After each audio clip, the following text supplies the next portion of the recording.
வணக்கம் DPK tax. Srinidhi Sriprakash அவங்க super singer வர்றதுக்கு முன்னாடியே பல திரைப்படங்களில் ப்ளேபேக் சிங்கராக பாடியிருக்காங்க. அவங்க என்னென்ன படங்களில் பாடியிருக்காங்க அப்படிங்கிறத நாம் இந்த வீடியோவில் பார்க்கலாம். ஸ்ரீநிதி ஸ்ரீபிரகாஷ் அவங்க முதல் முறையாக ப்ளேபேக் சிங்கராக பாடின திரைப்படம் தளபதி விஜய் அவங்களோட புலி திரைப்படத்தோட தெலுங்கு வெர்ஷனில் ஏன்டி ஏன்டின்ற பாடல் வந்துச்சு. அந்த பாடலை தான் முதன் முறையாக ஸ்ரீநிதி ஸ்ரீபிரகாஷ் அவங்க திரைப்படத்திற்கான பாடின பாடல். காஞ்சனா திரைப்படத்தில் ஒரு சட்டை ஒரு பல்பம்ன்ற பாடலை இவங்க ரெண்டாவது பாடலாக ஸ்ரீநிதி ஸ்ரீபிரகாஷ் அவங்க ப்ளேபேக் சிங்கராக பாடியிருக்காங்க. விஜய் சேதுபதி அவர்கள் நடித்த லாவம் திரைப்படத்தில் உழைப்பம் தோழன்ற பாடலும், கெனடி கிளப் படத்தில் கபடி பாடலையும் இவங்க பாடியிருக்காங்க.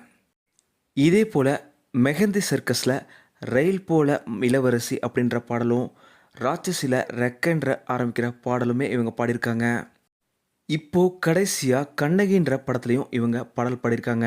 இதே போல் மருமகள் சீரியல்லையுமே ஸ்ரீநிதி ஸ்ரீபிரகாஷ் அவங்க பாடியிருக்காங்க. இப்படி பல திரைப்படங்கள்லையும் ஸ்ரீநிதி ஸ்ரீபிரகாஷ் அவங்க ப்ளேபேக் சிங்கராகவும் பாடியிருக்காங்க. இந்த வீடியோ உங்களுக்கு பிடிச்சிருந்தா லைக் பண்ணுங்கள், கமெண்ட் பண்ணுங்கள், ஷேர் பண்ணுங்கள். டிபிகே டாக்ஸ் இது நீங்கள் சப்ஸ்கிரைப் பண்ணலன்னா சப்ஸ்கிரைப் பண்ணிடுங்க. மறக்காம பக்கத்தில் இருக்க பெல் ஐக்கானை கிளிக் பண்ணிடுங்க.